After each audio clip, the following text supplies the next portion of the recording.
सभी को नमस्कार। मैं धीरेन्द्र कुमार आप सभी का स्वागत करता हूं। आशा करता हूं कि सभी ठीक होंगे।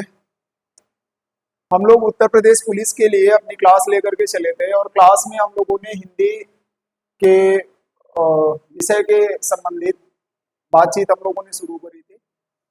और कल हम लोगों ने हिंदी में कुछ चीजें सीखी थी, जिसमें हमने सीखा कि भाषा क्या होती है और बोली क्या होती है, दोनों में अंतर क्या होते हैं, कौन सी भाषा को कब जोड़ा गया।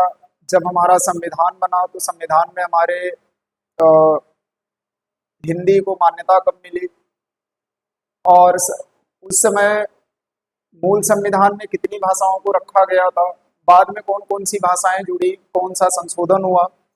ये सब कहीं ना कहीं पर कुछ न कुछ आपके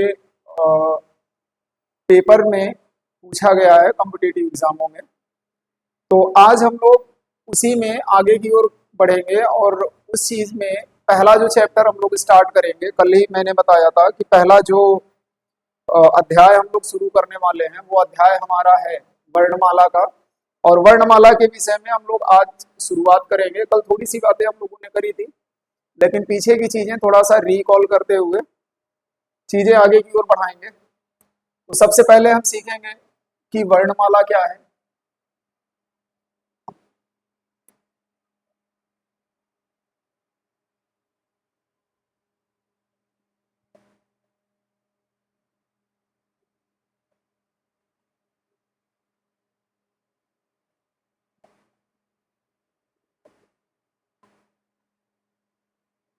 वर्णमाला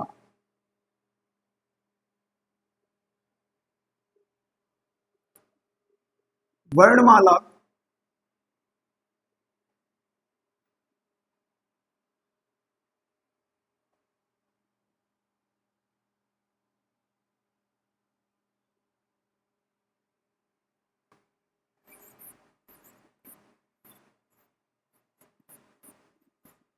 वर्णमाला प्राचीन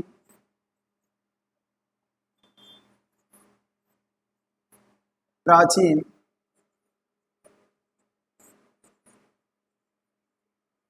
संस्कृत भाषा। वर्णमाला शब्द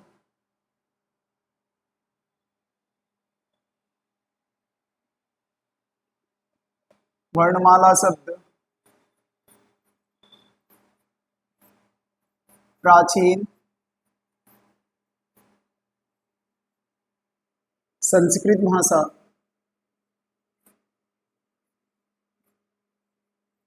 संस्कृत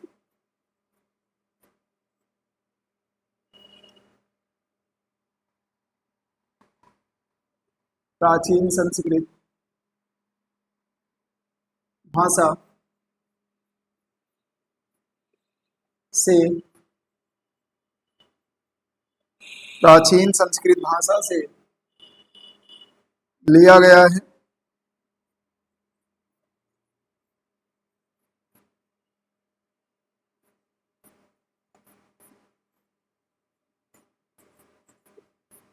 प्राचीन संस्कृत भाषा से लिया गया है।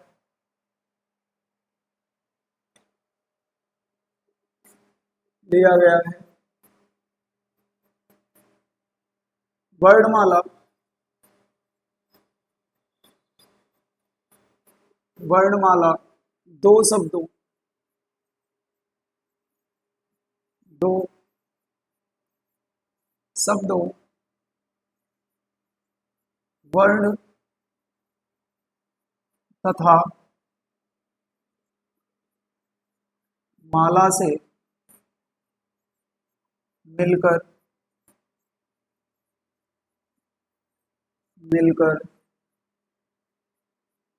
बना है।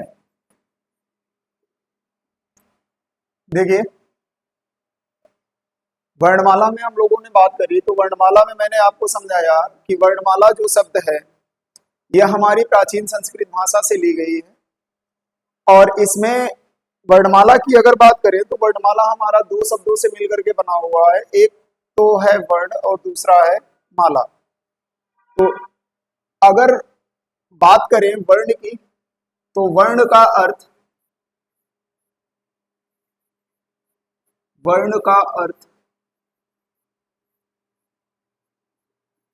होता है अक्षर,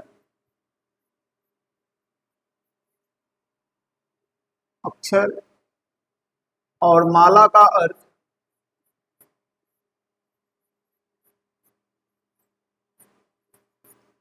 माला का अर्थ होता है हार कह ले या समुदाय कह ले,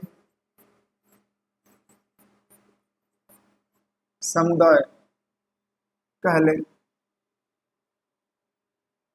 तो अगर वर्णमाला के शब्दों को देखा जाए तो ये जो दो शब्द से मिल करके बना है, सबसे पहले वर्णमाला शब्द जो है वो हमारी प्राचीन संस्कृत भाषा का एक शब्द है,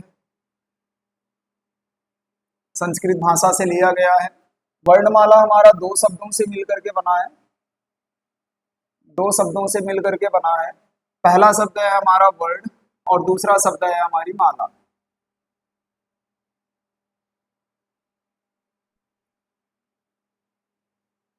माला। और अगर इसमें वर्ण का अर्थ पता करें तो वर्ण का अर्थ हमारा क्या निकल करके आता है? वर्ण का अर्थ हमारा निकल करके आता है अक्षर,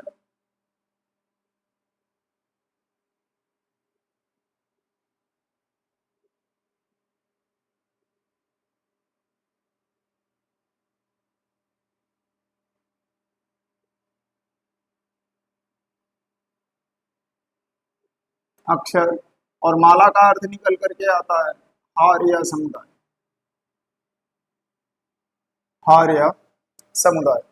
तो अगर वर्णमाला की परिभाषा की बात करें, वर्णमाला की परिभाषा की बात करें तो लिख सकते हैं कि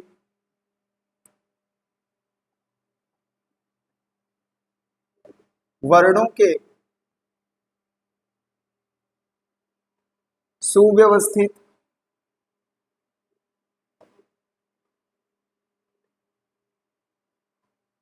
वर्णों के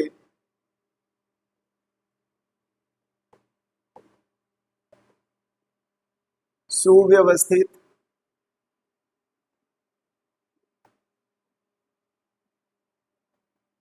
समूह को समूह को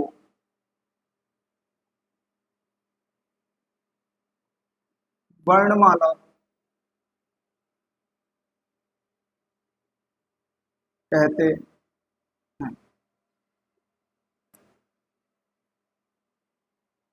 यानी वर्णमाला की अगर परिभाषा की बात करें तो मैंने आपसे बताया कि वर्णों के सुव्यवस्थित समूह को वर्णमाला कहते हैं। तो कोशिश करता हूं कि यहाँ जगह तक की चीजें आपको समझ में आई होंगी। अब हम बात करेंगे आगे की ओर धीरे धीरे। और वर्णमाला के टॉपिक पर चलने से पहले हम थोड़ी सी बातें करेंगे, कुछ जनरल चीजें कि वर्ण क्या होते हैं, ध्वनि क्या होती है और अक्षर क्या होते हैं, इनके बारे में बात करते हुए, क्योंकि कंफ्यूजन जो होती है वो काफी ज्यादा लोगों को ये सारी चीजें रहती है कि वर्ण क्या है, अक्षर क्या है, ध्वनि क्या है, इनमें क्या डिफरेंस होते हैं, अंतर क्या होते हैं और इनको पहचाना कैसे जाता है। तो अभी हम लोग बात करते हुए उसी को आगे की ओर बढ़ेंगे। फिर डायरेक्ट हम वर्णमाला पर आ जाएंगे, फिर वर्णमाला के वर्गीकरण के बारे में पढ़ेंगे। तो आई होप कि यहाँ जगह तक की चीजें समझ में आई होंगी। फिर बात करते हैं आगे की ओर।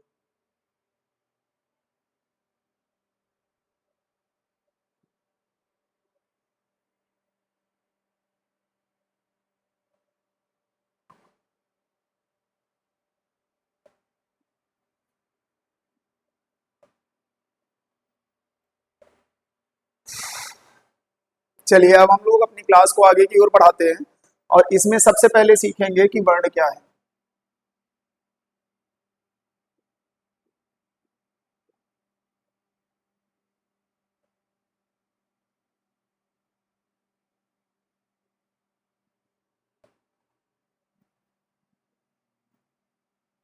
वर्ण क्या है?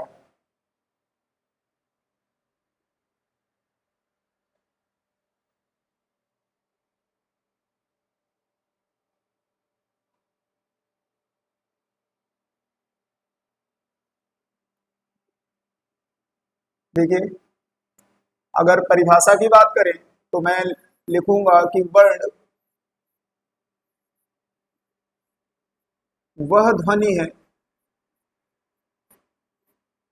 वह ध्वनि है जिसे वह ध्वनि है जिसे और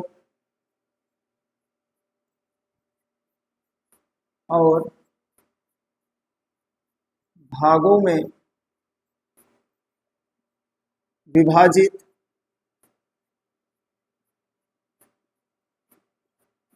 विभाजित नहीं किया जा सकता है।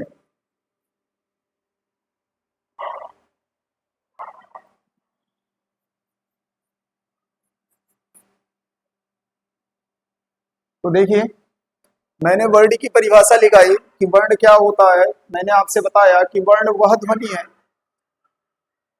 जिसे और भागों में विभाजित नहीं किया जा सकता, या अर्थात ये है कहने का कि वर्ण हम उसे कहते हैं, या वर्ण एक ऐसी ध्वनि होती है जिसके और ज्यादा खंड करने असंभव हो, यानी और ज्यादा खंड इसके किए ही ना जा सके, तो ये हमारे वर्ण कहलाते हैं।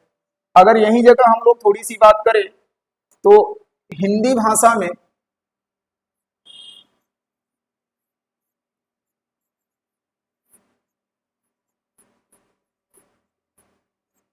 हिंदी भाषा की की सबसे छोटी सबसे छोटी लिखित इकाई लिखित इकाई वर्ण होती है, वर्ण होती है। तो ये हमारी रही बात वर्ण की। मैंने वर्ण के बारे में आपको समझाया कि वर्ण वह ध्वनि है, वर्ण वह ध्वनि है, वह ध्वनि है जिसे और भागों में विभाजित नहीं किया जा सकता, तो उसे हम कहते हैं वर्ण। और हिंदी भाषा की अगर सबसे छोटी लिखित इकाई की बात करी जाए, हिंदी भाषा में सबसे छोटी लिखित इकाई की बात करें तो सबसे छोटी जो लिखित इकाई होती है वो हमारी वर्ण होती है। तो आशा करते हैं कि वर्ण की परिभाषा आपको समझ में आई होगी। अब हम थोड़ी सी बात करेंगे आगे की ओर।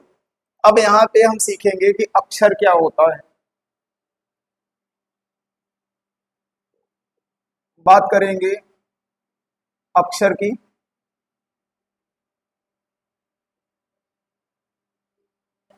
अक्षर की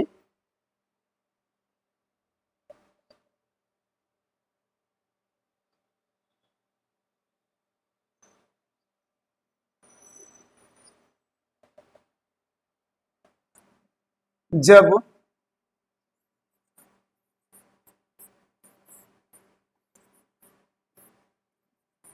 एक या एक से अधिक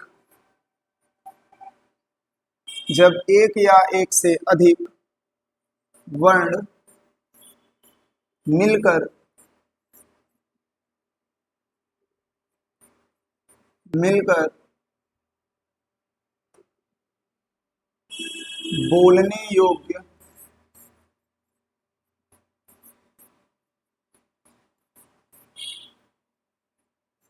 बोलने योग्य जब एक या एक से अधिक वर्ण मिलकर बोलने योग्य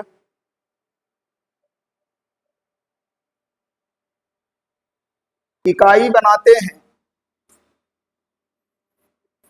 बोलने योग्य इकाई बोलने योग्य इकाई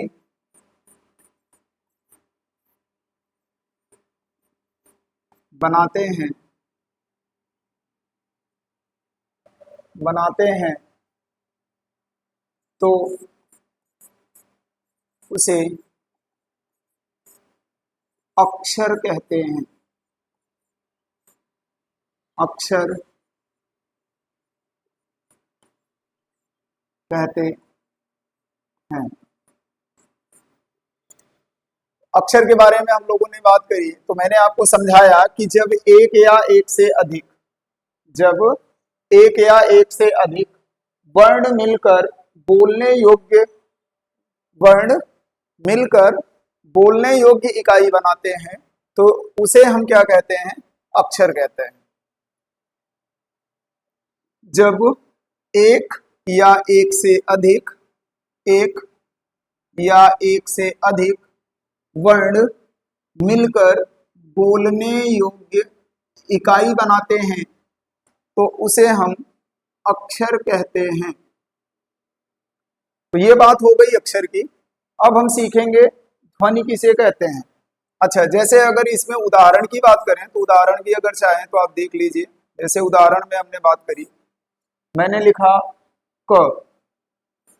अगर मैंने क लिखा तो क की बात करें तो ये एक अक्षर है, एक अक्षर है। अगर यहीं पर मैं बात करूं काम की, इसमें अगर देखेंगे तो इसमें हमारे कितने अक्षर हैं? दो अक्षर।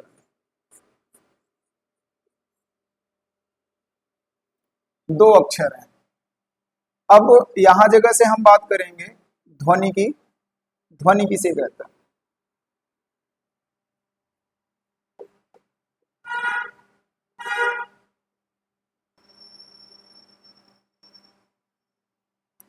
ध्वनि की बात करेंगे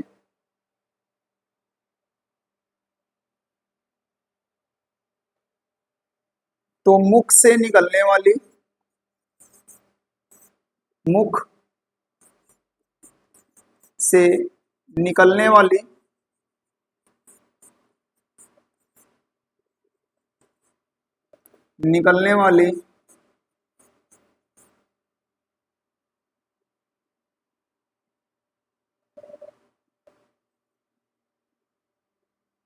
मुख से निकलने वाली तथा सुनाई देने वाली तथा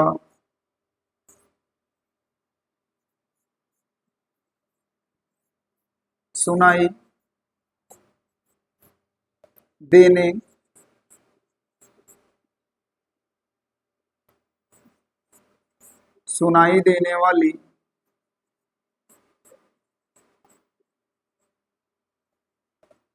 आवाज को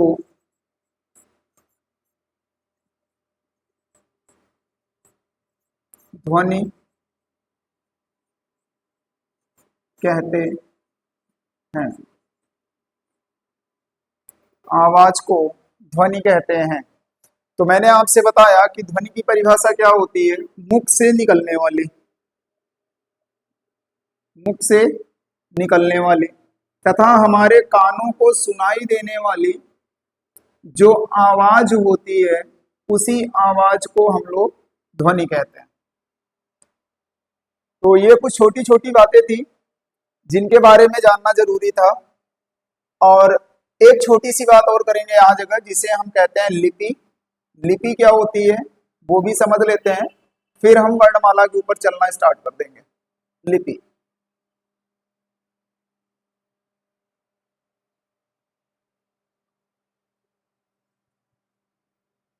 भाषा को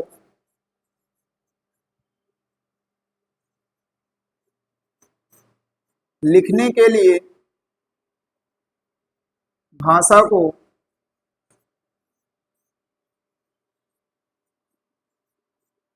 लिखने के लिए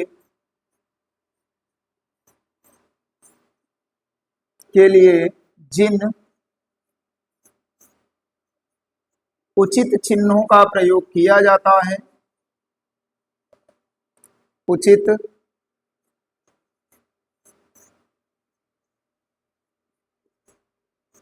चिन्हों का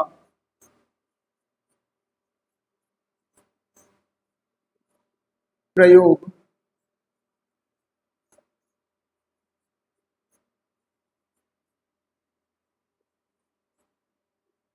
प्रयोग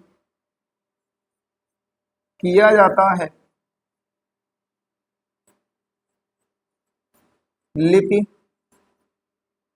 कहलाती है। लिपि कहलाती है।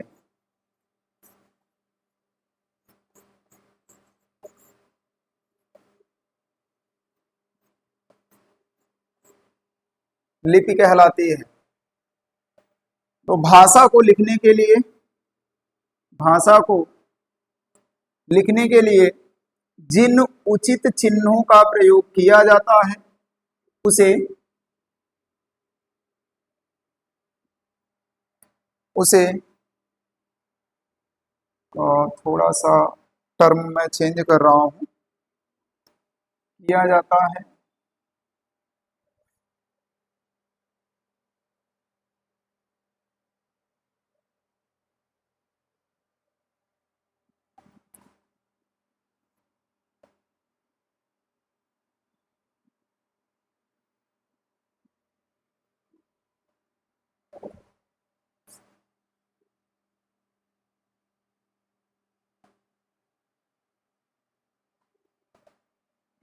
किया जाता है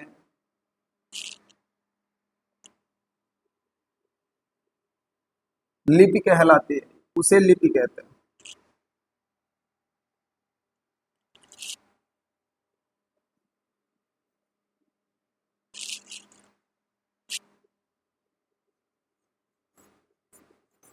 उसे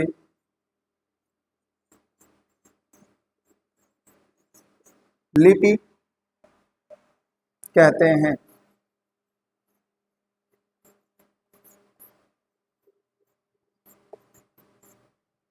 उसे लिपि कहते हैं। तो मैंने आपको बताया कि भाषा को लिखने के लिए जिन उचित चिन्हों का प्रयोग किया जाता है उसे लिपि कहते हैं। तो अभी हम लोगों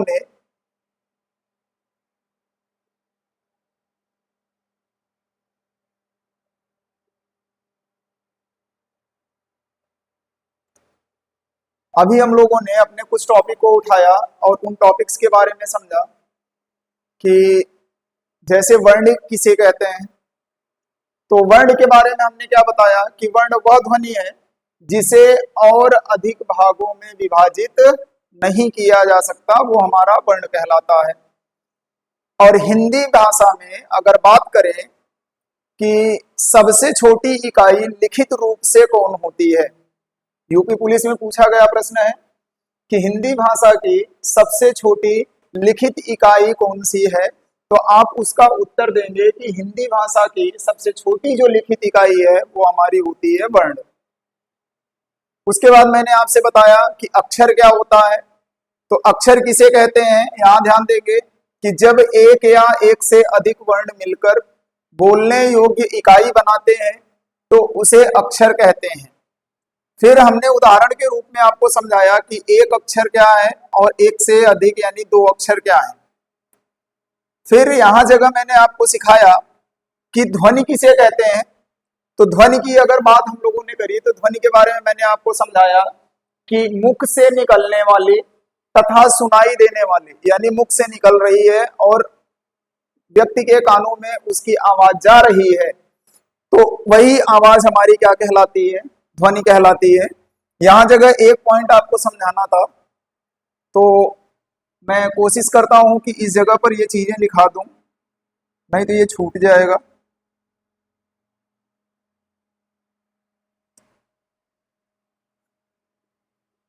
चलिए नेक्स्ट पेज पे समझा देते हैं।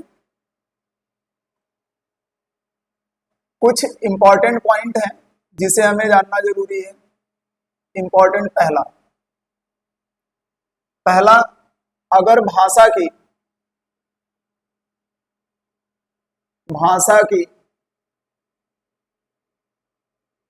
सबसे छोटी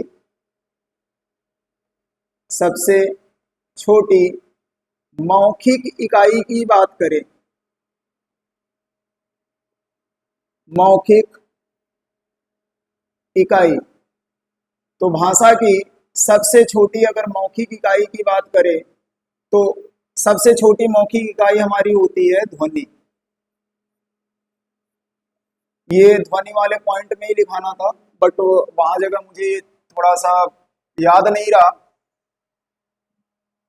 लिपि में कुछ चीजें समझनी थी, वो भी चीजें मैं इंपॉर्टेंट में करके लिखा देता हूं। जैसे लिपि की अगर बात करें तो अभी वर्तमान टाइम पे हमारे पास में 3 प्रकार की भाषाएं हैं जिनके बारे में जनरली हमारे पेपर में पूछा जाता है। तो वो 3 तरह की भाषाएं हैं। सबसे पहली भाषा हमारी कौन सी है? हिंदी भाषा है। तो अगर उसकी बात करें तो हिंदी की जो लिपि है,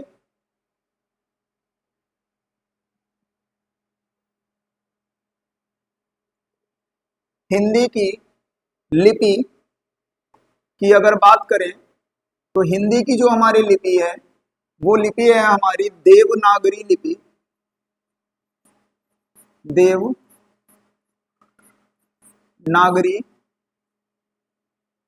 लिपि, देवनागरी लिपि। और इंग्लिश की लिपि की बात करें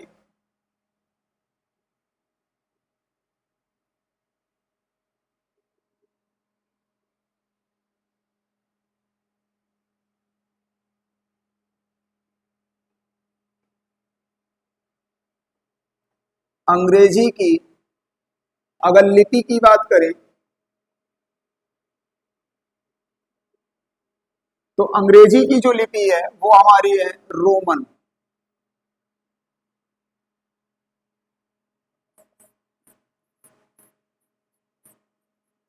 रोमन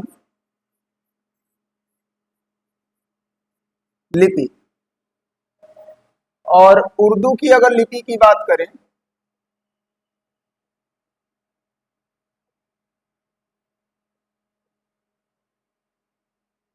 उर्दू की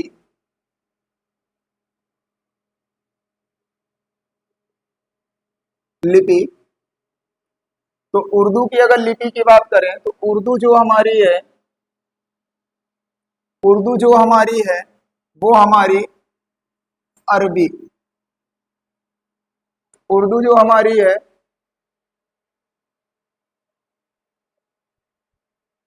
अ, ये जो लिपि है हमारी वो हमारी लिपि है फारसी।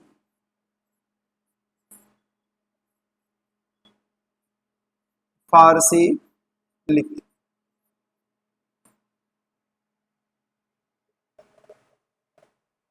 तो अभी हम लोग लिपि के बारे में पढ़ रहे थे और लिपि में मैंने आपको कुछ चीजें समझाई। जैसे अ,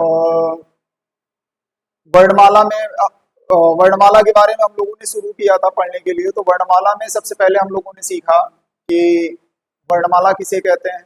वर्णमाला जो शब्द था वो लिया कहाँ से गया, तो मैंने बताया कि ये एक प्राचीन संस्कृत भाषा का शब्द है। वर्णमाला दो अक्षरों से मिलकर के, दो शब्दों से मिलकर के बना है, जिसे हम क्या कहते हैं, पहला शब्द जो है वो हमारा वर्ण है और दूसरा है माला, जिसका अर्थ मैंने आपको समझाया कि वर्ण का अर्थ होता है अक्षर या ध्वनि और माला का अर्थ होता है समुदाय। तो वर्णमाला की परिभाषा की बात करते हुए हम लोग धीरे धीरे करके कुछ छोटी छोटी परिभाषाओं की बात करी। जैसे पहली परिभाषा हमने सीखी कि अक्षर किसे कहते हैं, फिर हमने सीखा कि वर्ण किसे कहते हैं, फिर हमने सीखा कि ध्वनि किसे कहते हैं, और लास्ट में हमने अभी सीखा कि लिपि क्या होती है।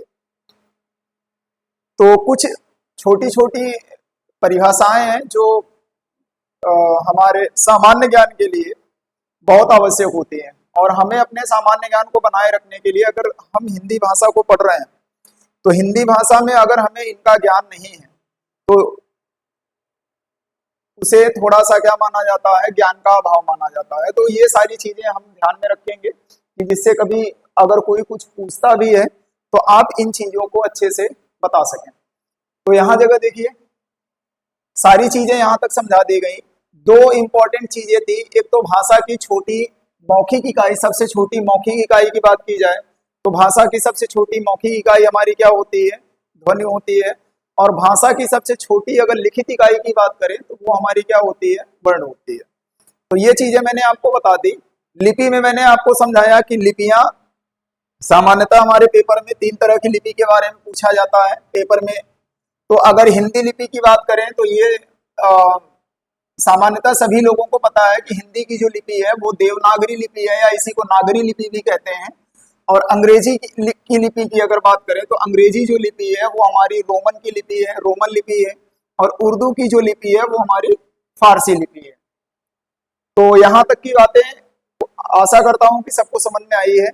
और अब हम धीरे धीरे करके चीजों को आगे की ओर बढ़ाते हैं और चलते हैं अपने वर्णमाला के ऊपर। और वर्णमाला के अब हम सीखेंगे प्रकारों के बारे में। तो एक बार आप यहाँ जगह तक की चीजें नोट डाउन करें, फिर बात करते हैं आगे की ओर।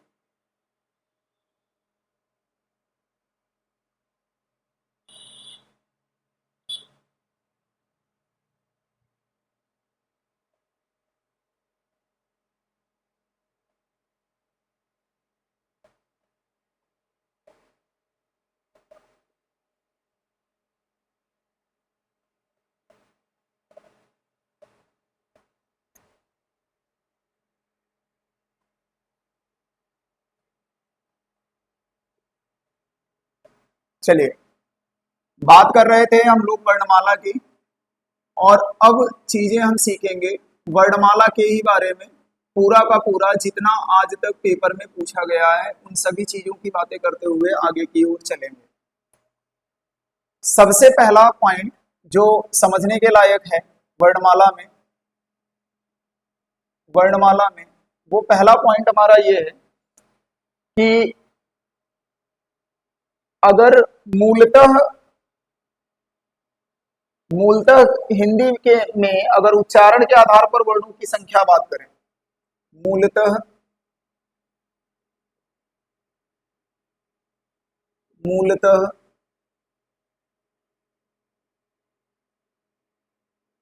हिंदी में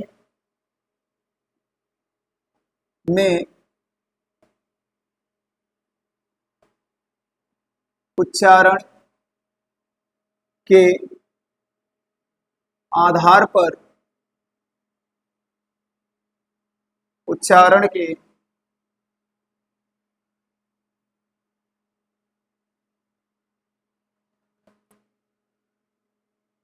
आधार पर कुल वर्णों की संख्या, कुल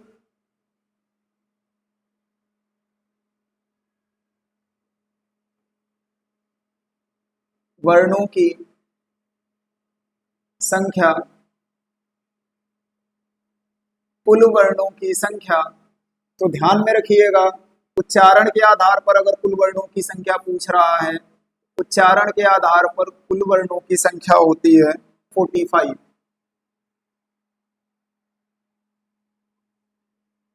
45। अब इस 45 में क्या क्या चीजें हैं वो भी बात कर लेते हैं। इस 45 में, इस 45 में 10 हमारे होते हैं स्वर, 10 स्वर और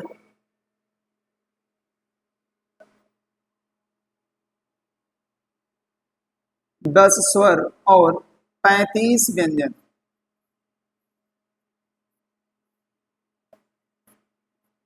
10 स्वर और 35 व्यंजन। तो उच्चारण के आधार पर अगर कुल वर्णों की संख्या निकाली जाए तो 45 होती है। और इस 45 में कौन कौन सी चीजें शामिल हैं, जिसमें मैंने आपको बताया कि 10 तो हमारे स्वर होते हैं और 35 हमारे क्या होते हैं, व्यंजन होते हैं।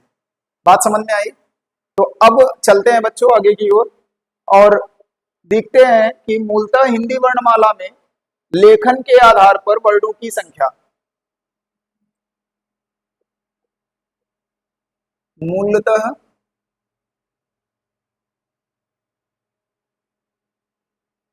मूलतः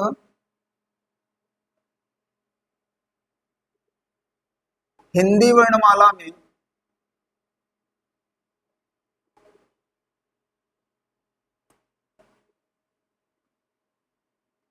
हिंदी वर्णमाला में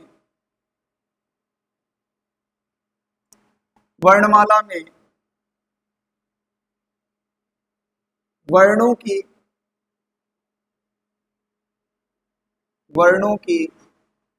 कुल संख्या,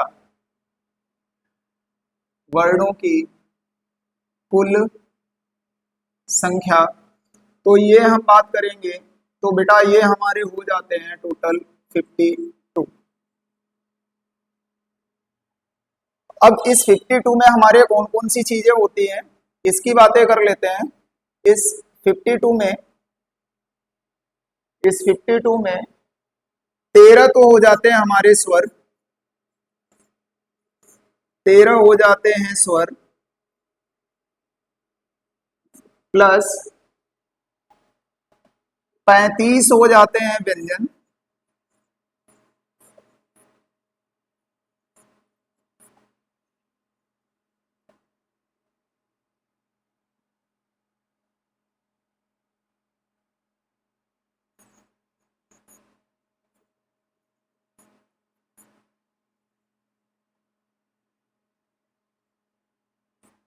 तेरह स्वर, 35 व्यंजन, 4 संयुक्त व्यंजन,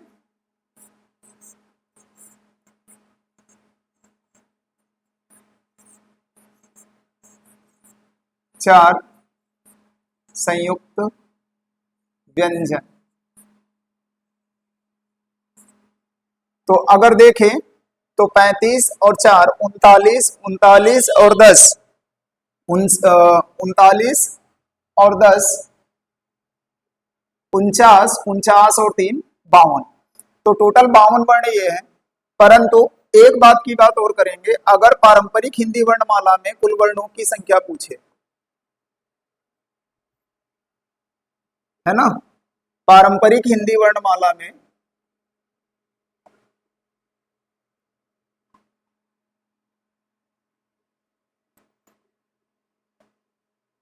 पारंपरिक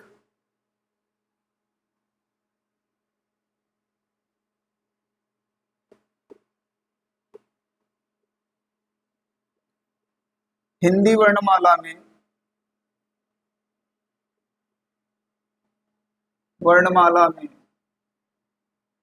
कुल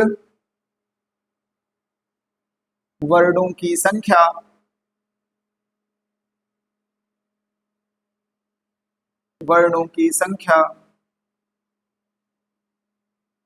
तो ये भी कितनी होती है मेरे प्यारे बच्चों, ये भी होती है 52। परंतु अभी क्या हुआ, हिंदी साहित्य में एक विशिष्ट व्यंजन को शामिल किया गया। तो अगर अब पूछेगा कि आधुनिक हिंदी व्याकरण, आधुनिक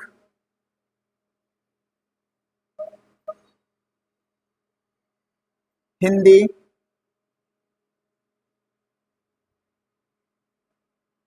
व्याकरण में कुल वर्णों की संख्या, कुल वर्णों की संख्या, आधुनिक हिंदी वर्णमाला में कुल वर्णों की संख्या देखें तो 52 तो हमारे पहले थे और प्लस एक वर्ण को और शामिल किया गया जिसे हम कहते हैं विशिष्ट व्यंजन, जिसे हम कहते हैं विशिष्ट व्यंजन।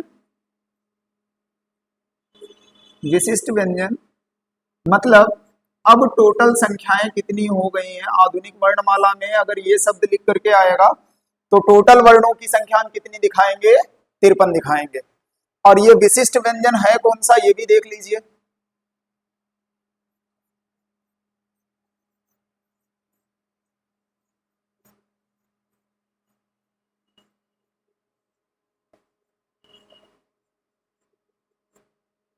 विशिष्ट व्यंजन की अगर बात करें,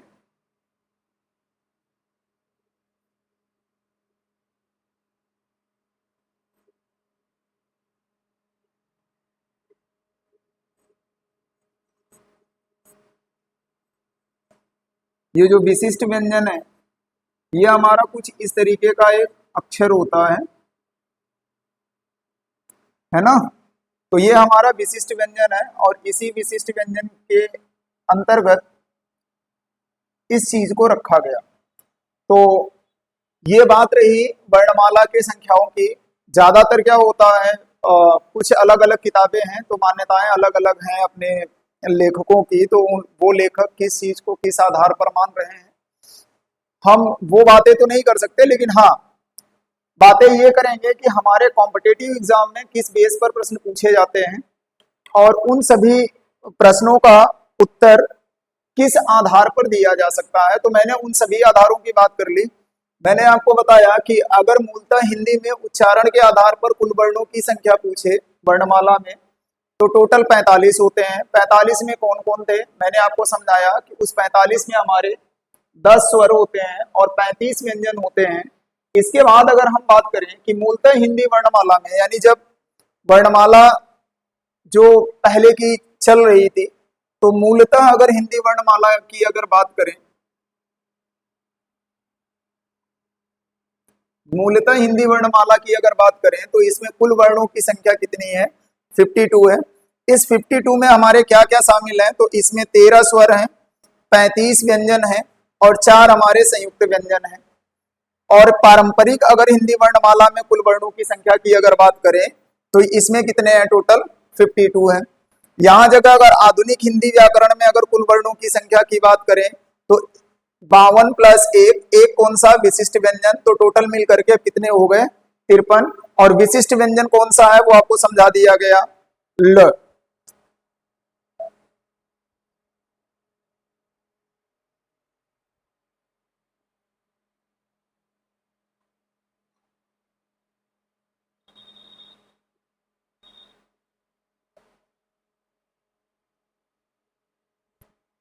आशा करते हैं कि ये सारी चीजें आपको समझ में आई होंगी। अब धीरे धीरे बात हम अपनी आगे की ओर बढ़ाते हैं और इस टॉपिक को अब अपने वर्गीकरण के ऊपर लेकर के चलेंगे और वर्गीकरण के बारे में समझेंगे। तो एक बार आप इसे नोट डाउन कर लीजिए, फिर बात करते हैं आगे।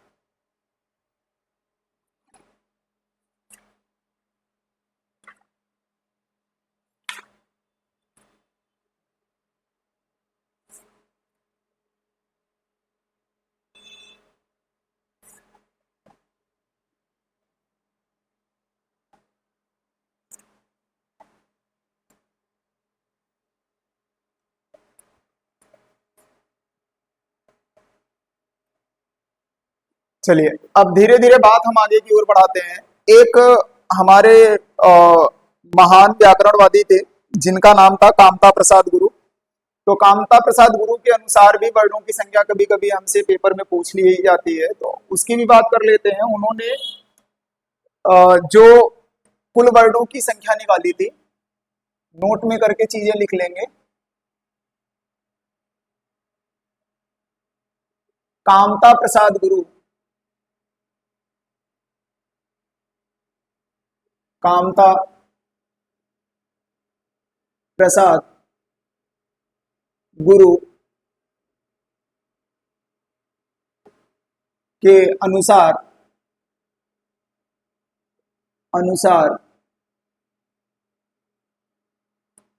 कामता प्रसाद गुरु के अनुसार कुल वर्णों की संख्या, कुल वर्णों की संख्या, तो उन्होंने बताया था कि टोटल जो वर्ण है वो हमारे कितने हैं? 43। कामता प्रसाद गुरु ने जब वर्णमाला की अगर बात करी तो उन्होंने बताया कि हमारे पास में जो टोटल वर्णमाला है उन्होंने मान्यता कितने को दी थी, 43 को। तो यहां तक की बातें हो गई हैं। अब हम धीरे धीरे चीजों को आगे की ओर बढ़ाते हैं और यहां से देखेंगे कि वर्गीकरण सीखेंगे वर्णमाला का। तो वर्णमाला का वर्गीकरण,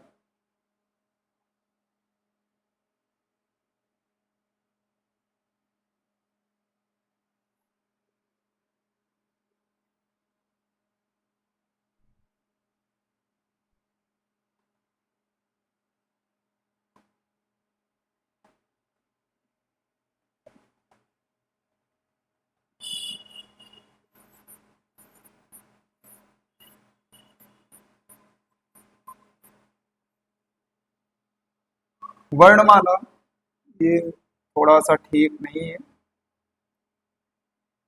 इस वाले को हटा देते हैं, यहाँ पर येलो ही रहने देते हैं, थोड़ी सी थिकनेस इसकी बढ़ा देते हैं।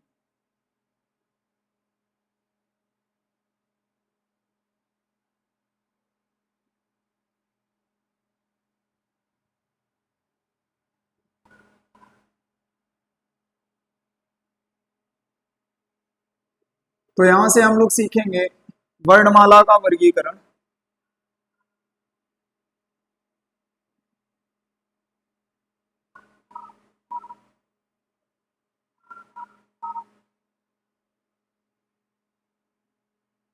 वर्णमाला का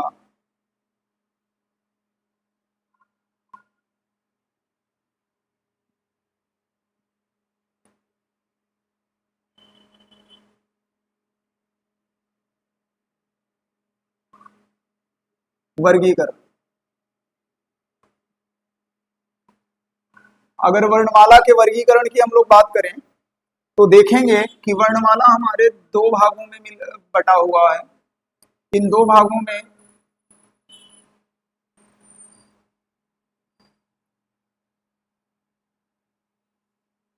भागों में एक तो हमारा कहलाता है स्वर और दूसरा हमारा कहलाता है व्यंजन।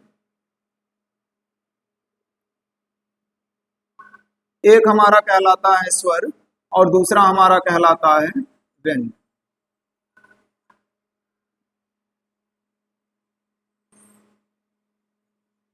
स्वर और व्यंजन। स्वर को हम दूसरी भाषा में कहते हैं अच्छ और व्यंजन को हम लोग कहते हैं हल।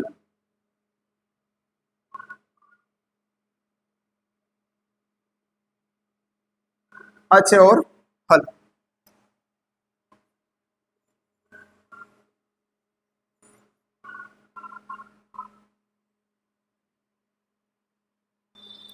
तो स्वरों के अगर वर्गीकरण के बारे में, वर्णमाला के अगर वर्गीकरण के बारे में हम लोगों ने बात करी तो मैंने बताया कि वर्णमाला को मुख्यतः हम लोग दो भागों में विभाजित करेंगे, जिसमें सबसे पहला जो भाग होगा हमारा वो हमारा होगा स्वर और दूसरा जो भाग होगा हमारा वो हमारा क्या होगा, व्यंजन होगा, है ना।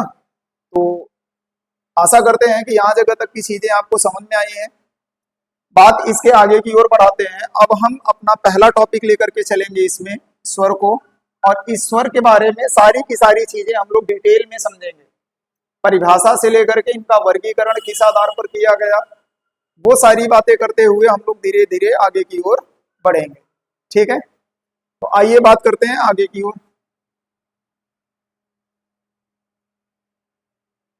सबसे पहले सीखते हैं स्वर क्या होता है। भाई स्वर किसे कहते हैं, पहले इसे सीखेंगे। इंग्लिश में अगर देखोगे तो इसे ही आप इंग्लिश में क्या कह देते हो, नाम क्या दे देते हो, वॉवेल्स। वॉवेल्स, तो कुछ लोग वाउल्स भी कहते हैं इसको।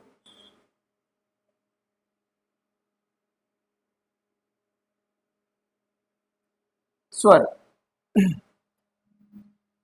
तो इसकी परिभाषा अगर मैं लिखूं तो परिभाषा की अगर बात करें कि जिन वर्णों का उच्चारण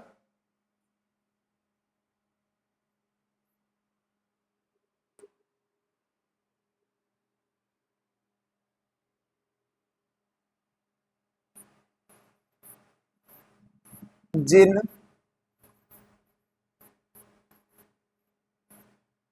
वर्णों का,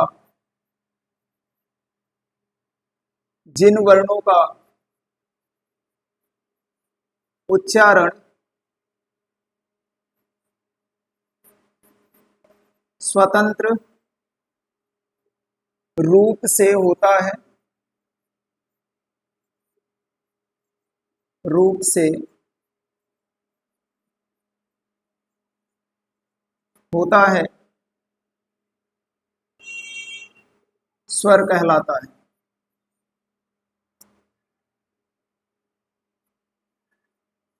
स्वर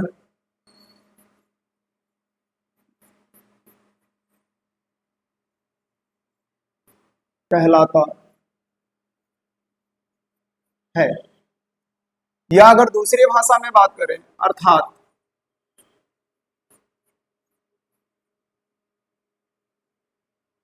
दूसरी भाषा में बात करें तो ऐसे वर्ण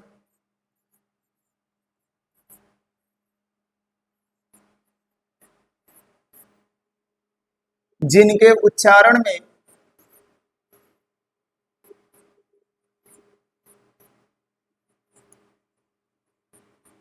जिनके उच्चारण में अन्य वर्णों की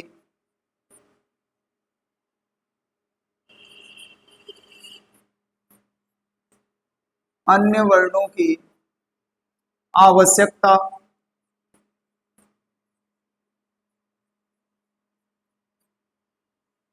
आवश्यकता नहीं होती,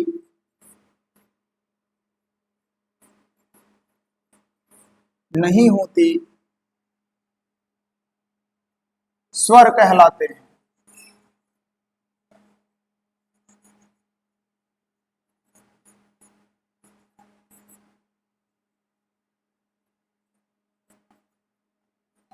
स्वर कहलाते हैं। तो ये हमने परिभाषा की बात करी, तो इसमें मैंने आपको बताया कि जिन वर्णों का उच्चारण स्वतंत्र रूप से होता है, स्वतंत्र रूप से कहने का मतलब कि ये ऐसे वर्ण होते हैं जो किसी अन्य वर्णों की सहायता से नहीं बोले जाते, ये अपने आप में स्वतंत्र हैं और ये अपने आप से ही बोले जाते हैं। तो इन्हें ही हम क्या कहते हैं, इन्हें ही हम स्वर कहते हैं। तो अगर अब हम थोड़ी सी बात करते हैं इनके संख्याओं की, तो अगर हम पहली बात करें, इसमें कुछ चीजें हैं इंपॉर्टेंट जो समझने के लायक है। तो वो बातें हैं क्या? सबसे पहला पॉइंट हमारा है जो समझने के लायक है, पॉइंट नंबर पहला, कि अगर पारंपरिक हिंदी वर्णमाला में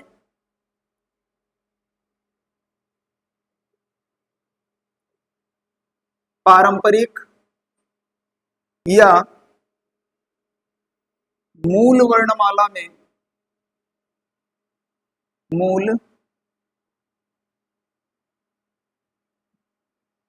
वर्णमाला में कुल वर्णों की संख्या, कुल स्वरों की संख्या, कुल स्वरों की संख्या अगर बात करें तो टोटल कितने स्वर हैं? 30, टोटल 13 है। अगर मात्रा के आधार पर बात करें,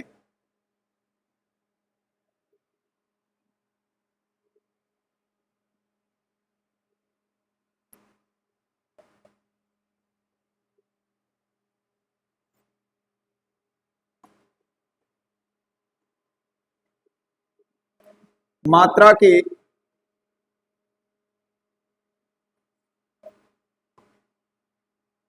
आधार पर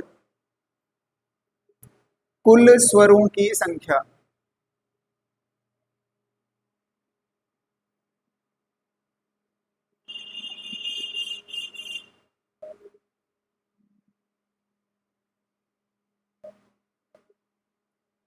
कुल स्वरों की संख्या, तो मात्रा के आधार पर अगर स्वर देखें तो 13 होते हैं।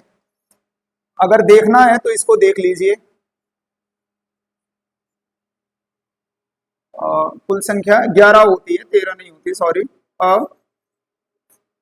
आ ई, बड़ी ई, ऊ, बड़ा ऊ, री, ए, ए, ओ और औ। तो यहां जगह देखेंगे तो 1, 2, 3, 4, 5, 6, 7, 8, 9, 10, 11। तो टोटल अगर बात करें तो कुल मात्रा के आधार पर स्वरों की संख्या की अगर बात करें तो 11 है। हालांकि अ की कोई भी मात्रा नहीं होती है, फिर भी जो टोटल नंबर गिने जाते हैं या कुल संख्याएं जो गिनी जाती हैं मात्रा के आधार पर, तो वो हमारी कितनी होती हैं? 11 होती हैं। अगर उच्चारण के आधार पर देखें, स्वर में ही अगर हम लोग अगला देखें, उच्चारण के आधार पर स्वर की संख्या कितनी है?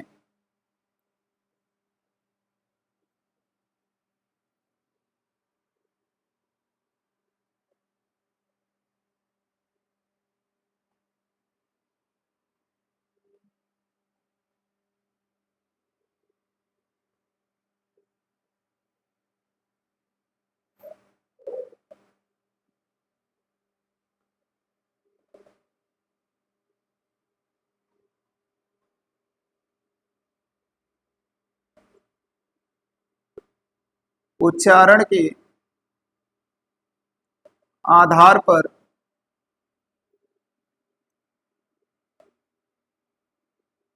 कुल स्वरों की संख्या, उच्चारण के आधार पर कुल स्वरों की संख्या की बात करें, उच्चारण के आधार पर ये कितने होते हैं? 10। इसमें री को शामिल नहीं किया जाता है, ध्यान रखिएगा। तो उच्चारण के आधार पर अगर हम स्वरों की संख्या की बात करें तो कितने होते हैं हमारे? 10 होते हैं। तो आशा करते हैं कि यहाँ तक की चीजें आपको समझ में आई हैं। आप इन सभी चीजों को एक बार लिख लें, फिर बात करते हैं धीरे धीरे आगे की ओर।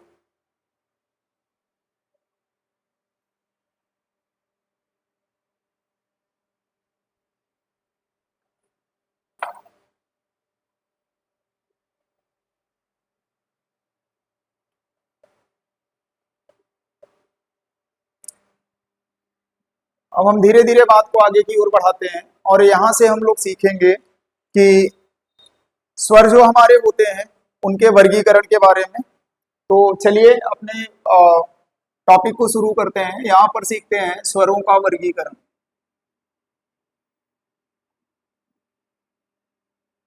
स्वरों का वर्गीकरण।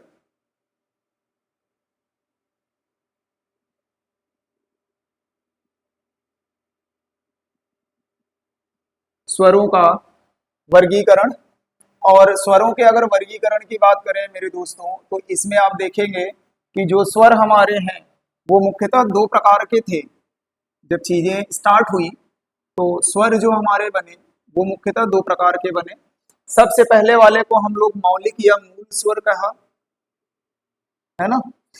सबसे पहले। अच्छा, इसमें भी अगर आप वर्गीकरण में सीखेंगे तो थोड़ी सी बातें मैं और पीछे की ओर लेकर के चलूंगा।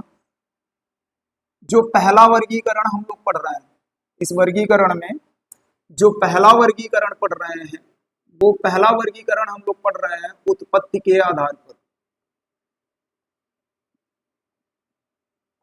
उत्पत्ति के आधार पर,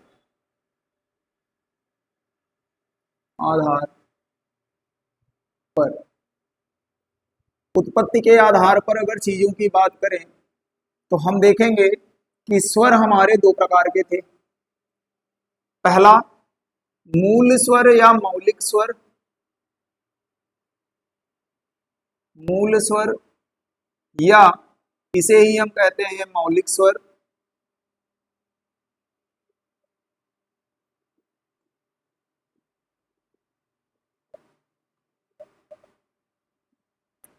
मौलिक स्वर।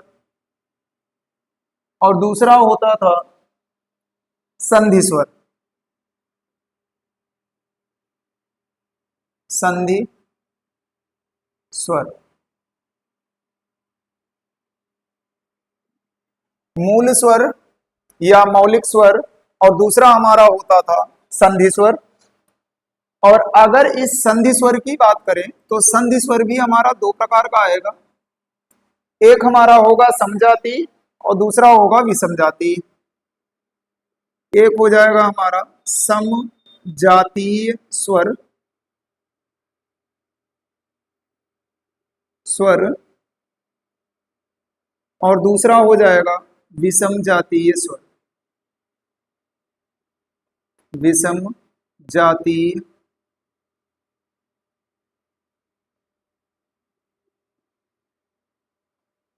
स्वर। तो स्वरों के वर्गीकरण की बात हम लोगों ने शुरू करी, और वर्गीकरण में सबसे पहला वर्गीकरण हम लोगों ने किया उत्पत्ति के आधार पर। तो उत्पत्ति के आधार पर मैंने आप लोगों से बताया कि उत्पत्ति के आधार पर अगर स्वरों को देखेंगे तो स्वर हमारे दो हैं। एक हमारा है मूल स्वर या जिसे हम मौलिक स्वर भी कहते हैं, मौलिक स्वर भी कहते हैं, और दूसरा हमारा संधि स्वर है। संधि स्वर है। संधि स्वर को भी हमने दो भागों में बांटा। एक हमारा कहलाया समजातीय और दूसरा हमारा कहलाया विषम जातीय। तो अब हम एक एक करके सभी की बातें करेंगे। तो इसे एक बार नोट डाउन करें, बात करते हैं आगे की ओर।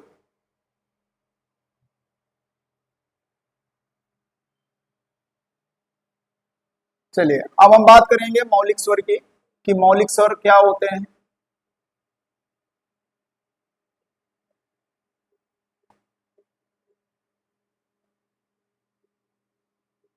मौलिक स्वर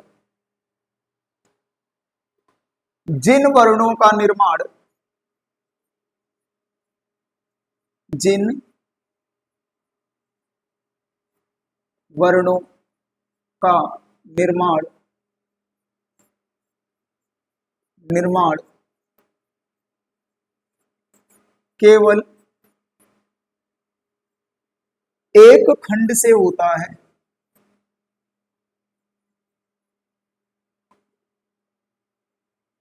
एक खंड से होता है,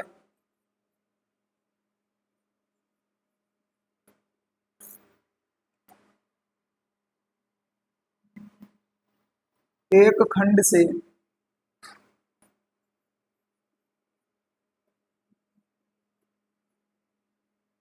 होता है, उन्हें मौलिक स्वर कहते हैं। उन्हें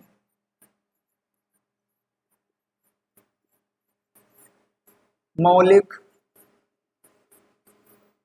स्वर कहते हैं।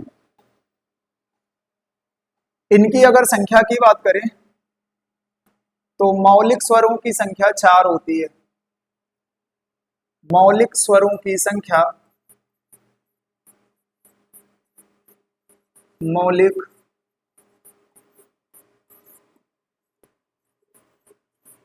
स्वरों की कुल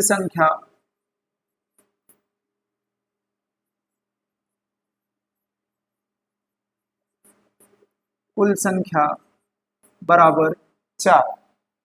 अब ये 4 हैं कौन कौन से, ये भी देख लीजिए। ये 4 जो हमारे हैं वो हैं अ, ई, उ,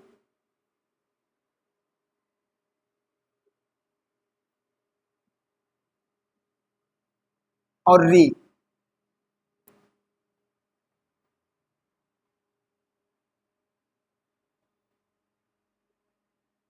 री, ये हमारे 4 मौलिक स्वर हुए। इसके बाद हम बात कर लेते हैं लगे हाथ संधि स्वर की।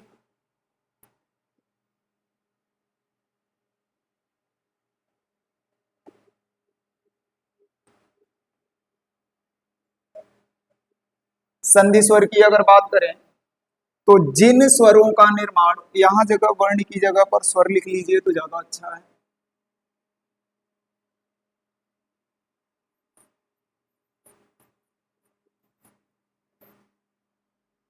जिन स्वरों का निर्माण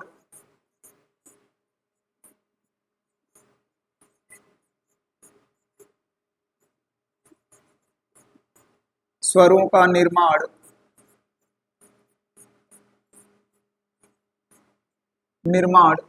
दो खंड से होता है,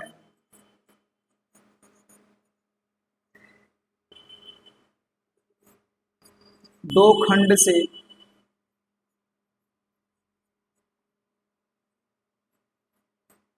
होता है, दो खंड से होता है, संधि स्वर कहलाते हैं।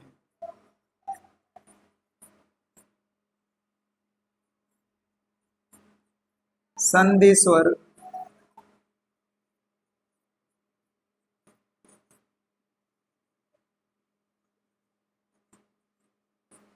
कहलाते हैं। इनकी अगर संख्या की बात करें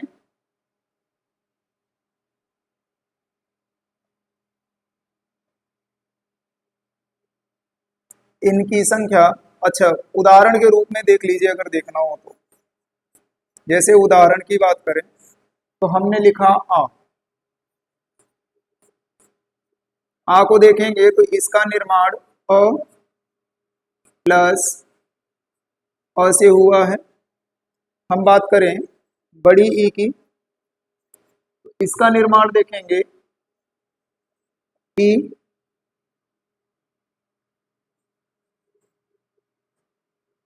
प्लस ई से हुआ है।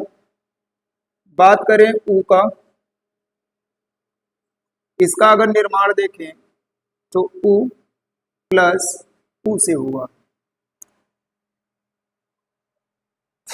तो यहां तक की बातें हम लोगों ने करी आज, और आशा करते हैं कि यहाँ जगह तक की सारी चीजें आप लोगों को समझ में आई होंगी। धीरे धीरे करके हम लोग बातें आगे बढ़ाएंगे, और हिंदी से रिलेटेड जो भी प्रश्न है आपके, आप उसको चाहें तो कमेंट बॉक्स में पूछ सकते हैं। जिनको जो चीज़ों में समस्याएं अगर पड़ रही हैं, कुछ चीज़ें जो आपको पढ़ाई गई वो भी, बाकी जो चीज़ें समझ में नहीं आ रही हैं वो भी, अगर आपको समझ में नहीं आ रहा है तो एक बार आप लोग कमेंट बॉक्स में करके आप उन टॉपिक के बारे में बताइएगा, और मैं कोशिश जरूर करूँगा कि उन प्रश्नों के उत्तर आपको दिए जाएं। तो आज के लिए बस इतना ही।